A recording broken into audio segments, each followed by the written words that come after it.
সিসিইউতে খালেদা জিয়া সার্বক্ষণিক নজরদারিতে medical board মায়ের পাশে থাকার তীব্র ইচ্ছা থাকলেও দেশে ফেরা একক সিদ্ধান্ত নয় মন্তব্য তারেক রহমানের। গণভোট ও জাতীয় নির্বাচন চলছে মক ভোটিং। উৎসবমুখর পরিবেশে ভোট দিচ্ছেন ভোটাররা। ডিসেম্বরের দ্বিতীয় সপ্তাহে তফসিল ঘোষণার আশ্বাস সিইসির। বঙ্গোপসাগরে ঘূর্ণিঝড় ডিটোয়া, যার বন্দরে ২ নম্বর সতর্ক সংকেত। মাছ ধরার নৌকা ও ট্রলারগুলোকে গভীর সাগরে না যাওয়ার নিষেধাজ্ঞা। ইন্দোনেশিয়ায় বন্যায় মৃতের সংখ্যা ২০০ ছাড়িয়েছে। দুর্নীতি বিরোধী অভিযানের পর জেলেনস্কির শীর্ষ উপদেষ্টার পদত্যাগ। এবং আইরিশদের বিপক্ষে সিরিজ বাঁচানোর লড়াই। আজ আয়ারল্যান্ডের বিপক্ষে মাঠে নামছে বাংলাদেশ।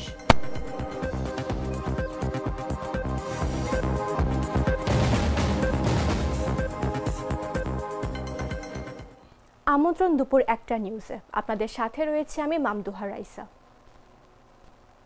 বদলে ফেলেছে, এবার আপনিও বদলে ফেলুন। একবার প্রাণ গুঁড়া মশলা ব্যবহার করেই দেখুন। ২ দিন ধরে রাজধানীর এভারকেয়ার হাসপাতালের করোনারি কেয়ার ইউনিটে ভর্তি থাকা বিএনপি চেয়ারপারসন ও সাবেক প্রধানমন্ত্রী খালেদা জিয়ার শারীরিক অবস্থার তেমন উন্নতি হয়নি, তবে নতুন করে অবনতিও দেখা যায়নি। মেডিকেল বোর্ড প্রতিদিন বৈঠক করে চিকিৎসা পদ্ধতি প্রয়োজনীয় পরিবর্তন আনছেন এবং তাকে সর্বোচ্চ পর্যবেক্ষণে রাখা হয়েছে। শুক্রবার এ তথ্য জানিয়েছেন বিএনপি স্থায়ী কমিটির সদস্য আমির খসরু মাহমুদ চৌধুরী। এর আগে বিকেলে বিএনপি মহাসচিব মির্জা ফখরুল ইসলাম আলমগীর ও আমির খসরু হাসপাতালে গিয়ে খালেদা জিয়ার খোঁজ নেন। ইনফেকশনের ঝুঁকির কারণে তারা সিসিইউতে প্রবেশ না করে বাইরে থেকেই দেখেন। বিএনপি চেয়ারপারসনের একান্ত সচিব এবিএম আব্দুস সাত্তার জানান, খালেদা জিয়া এখনও সিসিইউতেই আছেন এবং অবস্থার তেমন পরিবর্তন হয়নি। ব্যক্তিগত চিকিৎসক ডক্টর জাহিদ হোসেন সার্বক্ষণিক হাসপাতালে রয়েছেন। চিকিৎসকদের পরামর্শে গুলশানের বাসা থেকে প্রতিদিন খাবার পাঠানো হচ্ছে। সার্বক্ষণিক তার সঙ্গে আছেন ছোট পুত্রবধূ সৈয়দা শামিলা রহমান, গৃহপরিচারিকা ফাতেমা এবং স্টাফ রূপা আক্তার। এর আগে বৃহস্পতিবার দুপুরে নিউমোনিয়া সংক্রমণ বাড়ার আশঙ্কায় তাকে সিসিইউতে নেওয়া হয়।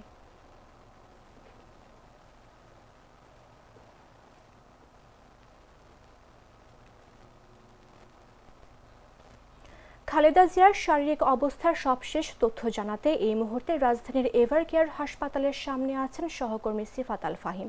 সরাসরি যাচ্ছে তার কাছে। রয়েছে রাজধানীর এভারকেয়ার হসপিটালের ঠিক সামনের এই জায়গাটিতে। যদি একটু জানিয়ে রাখি, সাবেক প্রধানমন্ত্রী এবং বিএনপির চেয়ারপারসন বেগম খালেদা জিয়াকে এই এভারকেয়ার হসপিটালের সিসিইউতে রাখা হয়েছে এবং গত সপ্তাহের রবিবারে তাকে এই হসপিটালে আনা হয় নানান শারীরিক জটিলতা নিয়ে। যেই শারীরিক জটিলতার মধ্যে তার কিডনি সমস্যা থেকে শুরু করে নিউমোনিয়া এবং আরও যে তার সমস্যাগুলো রয়েছে সেটাকে ঘিরেই কিন্তু এই হসপিটালটিতে নিয়ে আসা হয়েছে। তবে গতকাল নাগাদ থেকে আমরা দেখতে পাচ্ছি যে তার শারীরিক জটিলতা নিয়ে এই জায়গাটিতে বিএনপির যা নেতাকর্মীরা রয়েছেন এবং আরও যে রাজনৈতিক দলের নেতাকর্মীরা রয়েছেন তারা কিন্তু এই হসপিটালটিতে আসেন এবং তার জন্য কিন্তু তারা দোয়া চেয়েছেন দেশবাসীর কাছে। তারই ধারাবাহিকতায় আজ দুপুর নাগাদ এই জায়গাটিতে আমরা দেখেছি যে এনসিপির যারা নেতাকর্মীরা রয়েছেন, হাসনাত আব্দুল্লাহ থেকে শুরু করে তাসনিম, তারাও কিন্তু এই জায়গাটিতে এসেছিলেন এবং তারা সংবাদ মাধ্যমের সাথে তাদের যে মত বিনিময় সেই মত বিনিময় তারা করেন এবং সেই মত বিনিময়ে তারা যেমনটি জানান যে তারা কিন্তু বেগম খালেদা জিয়ার জন্য দোয়া চান। এছাড়াও বিএনপি পক্ষ থেকেও বেগম খালেদা জিয়ার জন্য দোয়া চাওয়া হয়েছে এবং গতকালকে আমরা দেখেছি যে প্রধান উপদেষ্টা সাবেক প্রধানমন্ত্রী খালেদা জিয়ার জন্য গভীর উদ্বেগ প্রকাশ করেছেন এবং তার জন্য দোয়া চেয়েছেন। এবং এটি ছিল রাজধানীর এভারকেয়ার হসপিটাল থেকে এর সর্বশেষ। খালেদা জিয়ার সবশেষ তথ্য জানাতে আমাদের সঙ্গে যুক্ত ছিলেন সহকর্মী সিফাত আল ফাহিম। চলে যাচ্ছে অন্যান্য সংবাদে। বিএনপি চেয়ারপারসন ও সাবেক প্রধানমন্ত্রী বেগম খালেদা জিয়ার সংকটাপন্ন শারীরিক অবস্থায় গভীর উদ্বেগ জানিয়েছেন দলের ভারপ্রাপ্ত চেয়ারম্যান তারেক রহমান। এভারকেয়ার হাসপাতালে নিবিড় পরিচর্যায় থাকা খালেদা জিয়ার চিকিৎসা নিয়ে দেশ বিদেশের চিকিৎসকরা সর্বোচ্চ চেষ্টা চালাচ্ছে বলে তিনি উল্লেখ করেন। একই সঙ্গে রাজনৈতিক জটিলতার কারণে মায়ের অসুস্থতার সত্ত্বেও দেশে ফেরার সিদ্ধান্ত তার একার হাতে নয় বলে মন্তব্য করেন তারেক রহমান। এমন পরিস্থিতি দ্রুত অনুকূল হলে দীর্ঘ প্রতীক্ষিত স্বদেশ প্রত্যাবর্তন সম্ভব হবে বলে তিনি আশাবাদ ব্যক্ত করেন। বিস্তারিত জাগো ডেস্ক রিপোর্টে।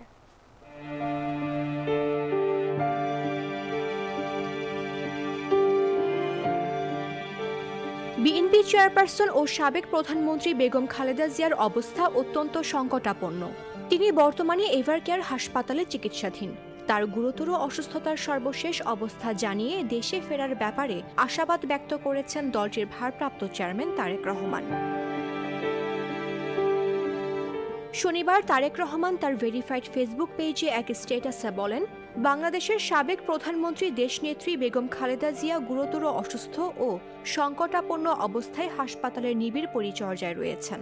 তার রোগ মুক্তির জন্য দলমত নির্বিশেষে দেশের সকল স্তরের নাগরিক আন্তরিকভাবে দোয়া অব্যাহত রেখেছেন।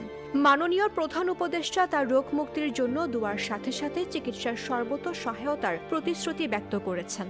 দেশ বিদেশের চিকিৎসক দল বরাবরের মতো তাদের উচ্চমানের পেশাদারিত্ব ছাড়াও সর্বোচ্চ আন্তরিক সেবার প্রদান অব্যাহত রেখেছেন। বন্ধু প্রতিম একাধিক রাষ্ট্রের পক্ষ থেকেও উন্নত চিকিৎসা সহ সম্ভাব্য সকল প্রকার সহযোগিতার আকাঙ্ক্ষা ব্যক্ত করা হয়েছে। সর্বজন শ্রদ্ধেয়া বেগম খালেদা জিয়ার প্রতি সকলের আন্তরিক দোয়া ও ভালোবাসার প্রদর্শন করায় জিয়া পরিবারের পক্ষ থেকে সকলের প্রতি আন্তরিক ধন্যবাদ ও গভীর কৃতজ্ঞতা জ্ঞাপন করছে। একই সাথে বেগম খালেদা জিয়ার আশু রোগ মুক্তির জন্য সকলের প্রতি দোয়া অব্যাহত রাখার জন্য ঐকান্তিক অনুরোধ জানাচ্ছি। এমন সংকটকালে মায়ের স্নেহ স্পর্শ পাবার তীব্র আকাঙ্ক্ষা যে কোনো সন্তানের মতো আমারও রয়েছে, কিন্তু অন্য আর সকলের মতো এটা বাস্তবায়নের ক্ষেত্রে আমরা একক সিদ্ধান্ত গ্রহণের সুযোগ অবারিত ও একক নিয়ন্ত্রণাধীন নয়। স্পর্শকাতর এই বিষয়টি বিস্তারিত বর্ণনার অবকাশও সীমিত। রাজনৈতিক বাস্তবতার এই পরিস্থিতি প্রত্যাশিত পর্যায়ে উপনীত হওয়ার মাত্রই স্বদেশ প্রত্যাবর্তনে আমার সুদীর্ঘ উদ্বিগ্ন প্রতীক্ষার অবসান ঘটবে বলেই আমাদের পরিবার আশাবাদী। জাতীয় নির্বাচন এবং গণভোটের প্রস্তুতি যাচাই করতে অনুষ্ঠিত হচ্ছে মক ভোটিং বা কৃত্রিম ভোট গ্রহণ প্রক্রিয়া। এই মহড়ার মাধ্যমে ভোট গ্রহণ পদ্ধতি, প্রযুক্তির ব্যবহার এবং কর্মীদের সক্ষমতা যাচাই করা হবে। উচ্চপ্রখর পরিবেশে ভোট দিতে আসছেন ভোটাররা। শনিবার শেরেবাংলা নগর সরকারি বালিকা উচ্চ বিদ্যালয়ে সকাল 8:15টায় ভোট গ্রহণ শুরু হয়। ভোট চলবে দুপুর 12টা পর্যন্ত। এতে নারী পুরুষ মিলে 500 জন ভোটার ভোট দেওয়ার কথা রয়েছে। সকাল থেকে ভোটারের দীর্ঘ লাইন না থাকলেও 2-1 জন করে কেন্দ্রে আসছেন ভোটাররা। ভোট কেন্দ্রের নিরাপত্তায় অসংখ্য আইনশৃঙ্খলা বাহিনী বাইরে অবস্থান করছেন। ভোট কক্ষেও গিয়ে দেখা যায় রিটার্নিং কর্মকর্তা, সহকারী রিটার্নিং কর্মকর্তা ও প্রিসাইডিং কর্মকর্তা, পোলিং অফিসাররা স্বাভাবিক নিয়মেই কাজ করছেন। ভোটাররা এলেই তাদের নির্বাচনী ব্যালট ও গণভোটের ব্যালট বুঝিয়ে দেওয়া হচ্ছে। সংশ্লিষ্ট কর্মকর্তারা জানান, এ পরীক্ষামূলক ভোট গ্রহণে অংশ নিচ্ছেন সিনিয়র ভোটার, বস্তিবাসী, শিক্ষার্থী, হিজড়া সম্প্রদায়ের সদস্য, প্রতিবন্ধী ব্যক্তি সহ নির্বাচন প্রশিক্ষণ ইনস্টিটিউট প্রকল্পের ভোটাররা। ভোট কেন্দ্র পরিদর্শনে এসে নির্বাচন কমিশনের জ্যেষ্ঠ সচিব আক্তার আহমেদ বলেন, মক ভোটিংয়ের ফলাফল দেখে কেন্দ্র বাড়ানো প্রয়োজন কিনা, কোন জায়গার সমন্বয় দরকার, ভোট কক্ষ বা জনবল বাড়াতে হবে কিনা এসব বিষয়ে সিদ্ধান্ত নেওয়া হবে। যেহেতু আজকে ডেমো ভোট প্রথম দেওয়া হচ্ছে, সেখানে আমাদের পড়তে হয়েছে যে বিষয়টা কি। সেখানে হ্যাঁ না ভোট, তো এখানে আগেই জানা থাকতো বিষয়টা, তাহলে এক মুহূর্তে সিদ্ধান্তটা নেওয়া যেত। গণভোটের যে ব্যালটটা, এটা খুব সুন্দর পড়ে বোঝা যাচ্ছে, স্বচ্ছতা খুবই ভালো এবং নিজের যে মতটা সেটা খুব সহজেই প্রকাশ করা যাচ্ছে। ইলেকশন কমিশন এখানে ডিজেবল ভোটার যারা, বয়স্ক ভোটার যারা এবং বিভিন্ন শ্রেণী পেশার মানুষ যারা ভোটার, তাদের ভোটটা তারা কিভাবে দিবে সেই ব্যবস্থা নেওয়া হয়েছে। সাধারণ মানুষ যত বিজ্ঞপ্তি দেওয়া হবে, কারণ সাধারণ মানুষ তো আগে এই ভোটটা দেয়নি, যদি আমরা প্রচারণাটা ওইভাবে করা হয়, সাধারণ মানুষও বুঝে ওরাও দিতে পারবে। ভোট কৌতূহল আছে এবং ভোটাররা স্বতঃস্ফূর্তভাবে এটা ভোট দিচ্ছেন এবং আমরা যেভাবে আপনার লাইন আপ যেটা করেছি, এখানে কিউইং যেটা করছি এবং তারা তাদের নির্দিষ্ট কক্ষে যাচ্ছেন, অবশ্যই বুঝতে পারছে, কারণ ব্যালটের ভিন্নতা আছে। ব্যালটের একটা সাদা কালো আর একটা রঙিন, কাজে ব্যালটের ভিন্নতা আছে এবং দুটোতেই তারা বুঝতে পারছেন। আর তাছাড়া ওখানে বলে দেওয়া হচ্ছে এটাতে আপনি হ্যাঁ না, আর এটাতে আপনি প্রতীকের। ত্রয়োদশ জাতীয় সংসদ নির্বাচনের তফসিল ঘোষণা ডিসেম্বর মাসের দ্বিতীয় সপ্তাহে ঘোষণা করা হবে বলে আশা প্রকাশ করেছেন প্রধান নির্বাচন কমিশনার AMM নাসির উদ্দিন। বলেন, ভোট আয়োজনে সব ধরনের প্রস্তুতি নিচ্ছে কমিশন। শনিবার সকালে রাজধানীর শেরেবাংলা নগর সরকারি বালিকা উচ্চ বিদ্যালয়ে চলা মক ভোটিং পরিদর্শন শেষে সাংবাদিকদের কথা জানান তিনি। CEC বলেন, গণভোট নিয়ে সেইভাবে প্রচারণা শুরুই হয়নি এখনো। সরকার এবং ইসি একসঙ্গে মিলে ব্যাপক প্রচারণা চালাবে, সেইভাবে প্রস্তুতি নেওয়া হচ্ছে।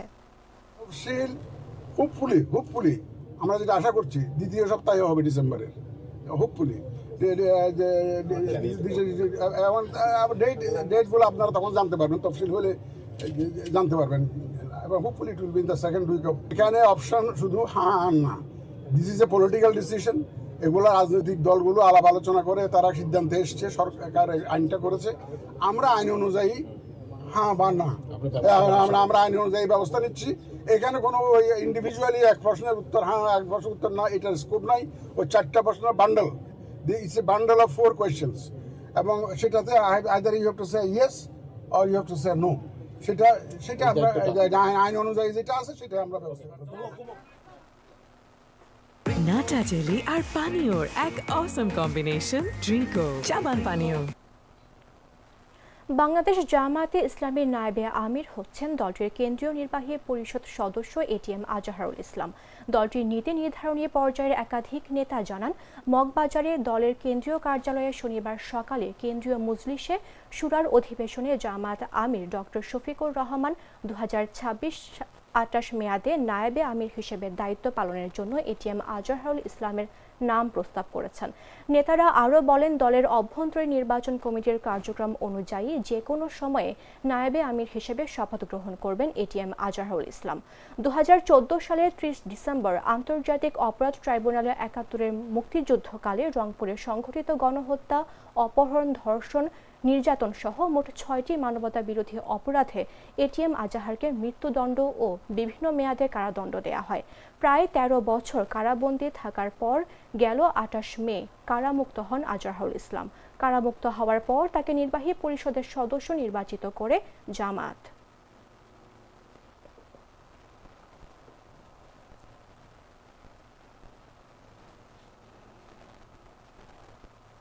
দক্ষিণ পশ্চিম বঙ্গোপসাগর ও শ্রীলঙ্কার উপকূলে অবস্থানরত ঘূর্ণিঝড় ডিটওয়া উত্তর ও উত্তর পশ্চিম দিকে এগোচ্ছে বলে জানিয়েছে আবহাওয়া অধিদপ্তর। ঘূর্ণিঝড়ের সম্ভাব্য প্রভাবের কারণে চট্টগ্রাম, কক্সবাজার, মংলা ও পায়রা সমুদ্র বন্দরকে 2 নম্বর দূরবর্তী হুঁশিয়ারি সংকেত দেখাতে বলা হয়েছে।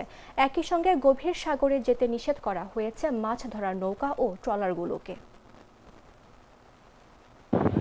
দক্ষিণ পশ্চিম বঙ্গোপসাগর ও সংলগ্ন শ্রীলঙ্কা উপকূলে অবস্থানরত ঘূর্ণিঝড় ডিটওয়া আরও উত্তর ও উত্তর পশ্চিম দিকে অগ্রসর হতে পারে। ঘূর্ণিঝড়ের প্রভাবে দেশের 4 সমুদ্র বন্দর চট্টগ্রাম, কক্সবাজার, মংলা ও পায়রাকে 2 নম্বর দূরবর্তী হুঁশিয়ারি সংকেত দেখাতে বলেছে আবহাওয়া অধিদপ্তর। একই সঙ্গে মাছ ধরার নৌকা ও ট্রলারগুলোকে গভীর সাগরে যেতে নিষেধ করা হয়েছে। শুক্রবার আবহাওয়া অধিদপ্তরের বিশেষ বিজ্ঞপ্তিতে এ তথ্য জানানো হয়। বিজ্ঞপ্তিতে আরও বলা হয়, ঘূর্ণিঝড় ডিটওয়া বর্তমানে শ্রীলঙ্কা উপকূল ও তৎসংলগ্ন দক্ষিণ পশ্চিম বঙ্গোপসাগর এলাকায় অবস্থান করছে।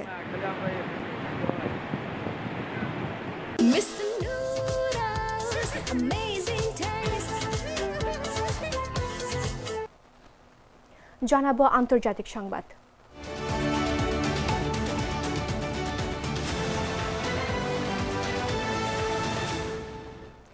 ইউক্রেনের প্রেসিডেন্ট ভ্লাদিমির জেলেনস্কি বলেছেন, দুর্নীতি বিরোধী অভিযানের পর তার শীর্ষ উপদেষ্টা আন্দ্রি ইয়ারমাক পদত্যাগ করেছেন। রাজনৈতিক প্রভাবশালী ইয়ারমাক রাশিয়ার পূর্ণমাত্রার যুদ্ধের সময় জেলেনস্কির সবচেয়ে ঘনিষ্ঠ উপদেষ্টা ছিলেন, কিন্তু ক্রমবর্ধমান কেলেঙ্কারির কারণে বাড়তে থাকা চাপের মুখে তার বাড়িতে দুর্নীতি বিরোধী অভিযানের পর তিনি পদত্যাগ করলেন।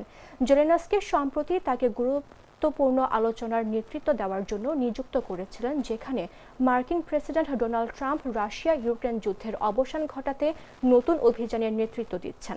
নিজের কার্যালয়ের বাইরে জাতির উদ্দেশ্যে এক কঠোর ভাষণে জেলেনস্কি ঐক্যের আহ্বান জানিয়ে সতর্ক করে দিয়ে বলেন, সবকিছু হারানোর ঝুঁকিতে আছেন তারা, নিজেদের, ইউক্রেন এবং তাদের ভবিষ্যৎ। কয়েক সপ্তাহ ধরেই এই দুর্নীতি কেলেঙ্কারির কারণে ইউক্রেনে বেশ অস্থিতিশীলতা বিরাজ করছে। জেলেনস্কির নিজস্ব অবস্থানও কিছুটা দুর্বল হয়ে পড়েছে এবং এই নাজুক সময়ে যুক্তরাষ্ট্রের সঙ্গে দেশটির আলোচনার অবস্থান বিপন্ন হয়ে উঠতে পারে। ইউক্রেনের রাষ্ট্রীয় পারমাণবিক বিদ্যুৎ কোম্পানি এনার্গোয়াটম নিয়ে হওয়া দুর্নীতি তদন্তের অংশ হিসেবে শুক্রবার জেলেনস্কির প্রধান সহকারী ও চিফ অব স্টাফ আন্দ্রি ইয়ারমাকের বাসস্থান সহ বিভিন্ন স্থানের তল্লাশি অভিযান চালানো হয়। তল্লাশি অভিযান পরিচালনা করেছে দেশটির জাতীয় দুর্নীতি বিরোধী ব্যুরো।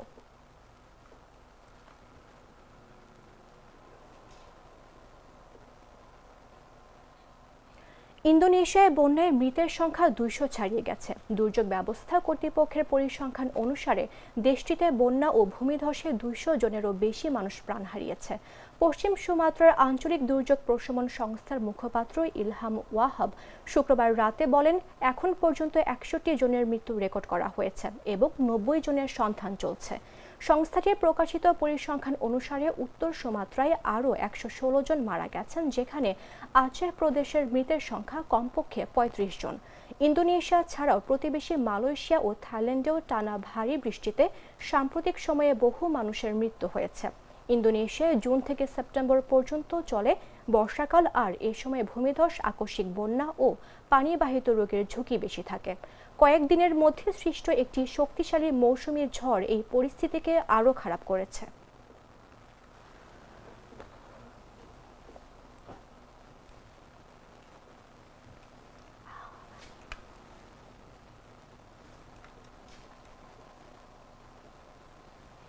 মৃদু ভূমিকম্পে কেঁপে উঠল পাকিস্তান। শনিবার ভোরে দেশটির লোরালাই এবং আশপাশের এলাকায় হালকা কম্পন অনুভূত হয়েছে। সে সময় লোকজন আতঙ্কে ঘর থেকে বাইরে বেরিয়ে আসে। জাতীয় ভূকম্পন পর্যবেক্ষণ কেন্দ্র জানিয়েছে, কিছু বুঝে ওঠার আগে পরিস্থিতি স্বাভাবিক হয়ে উঠেছে। পরে ভূমিকম্প অফিস জানিয়েছে ভূমিকম্পটির মাত্রা ছিল 3.4। এর কেন্দ্রস্থল ছিল লোরাইলের দক্ষিণ পূর্ব থেকে প্রায় 23 কিলোমিটার দূরে। তবে ভূকম্পের পর প্রাথমিকভাবে কোনো ক্ষয়ক্ষতি বা হতাহতের খবর পাওয়া যায়নি। এর আগে গেল মঙ্গলবারও পাকিস্তানের সিবি এলাকায় 3.1 মাত্রার একটি ভূকম্পন আঘাত হানে। তবে দুটি ক্ষেত্রেই বড় ধরনের কোনো দুর্ঘটনা ঘটেনি বলে জানিয়েছে কর্মকর্তারা। বাসিন্দাদের নিরাপত্তা নিশ্চিত করতে সংশ্লিষ্ট কর্তৃপক্ষ সতর্ক অবস্থানে রয়েছে। চলতি মাসের শুরুতেও প্রদেশের কিছু অংশে ছোটখাটো ভূমিকম্প অনুভূত হয়েছে।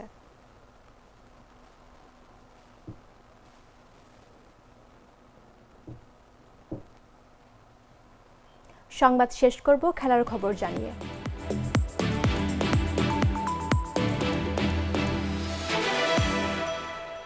সিরিজ বাঁচানোর কঠিন পরীক্ষায় আজ মাঠে নামছে বাংলাদেশ। শনিবার সন্ধ্যা 6টায় দ্বিতীয় টি-20তে আয়ারল্যান্ডের বিপক্ষে লড়বে টাইগাররা।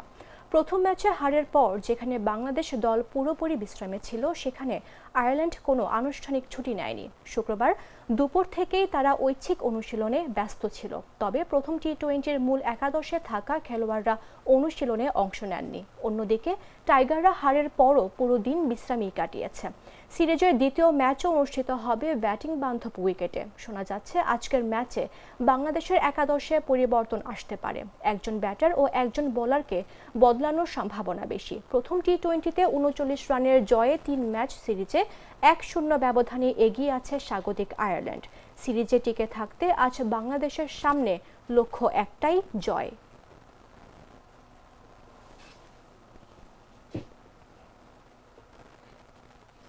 সংবাদ শেষ করার পূর্বে শিরোনামগুলো জানিয়ে দিচ্ছে আরও একবার।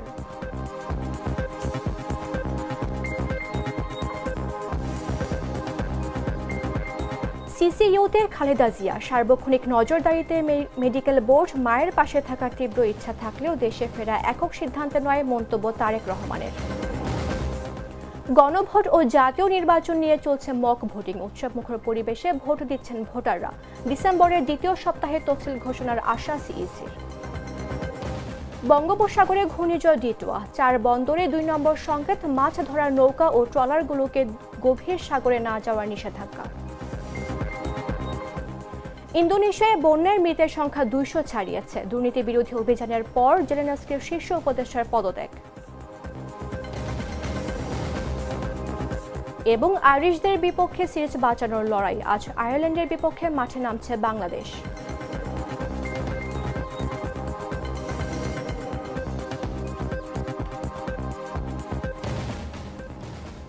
দর্শক, এই ছিল এখনকার মতো। প্রতি মুহূর্তের সর্বশেষ খবর জানতে ভিজিট করুন jagonews24.com। ফলো করুন আমাদের ভেরিফাইড ফেসবুক পেজ এবং সাবস্ক্রাইব করুন জাগো নিউজের ইউটিউব চ্যানেল। ধন্যবাদ সবাইকে।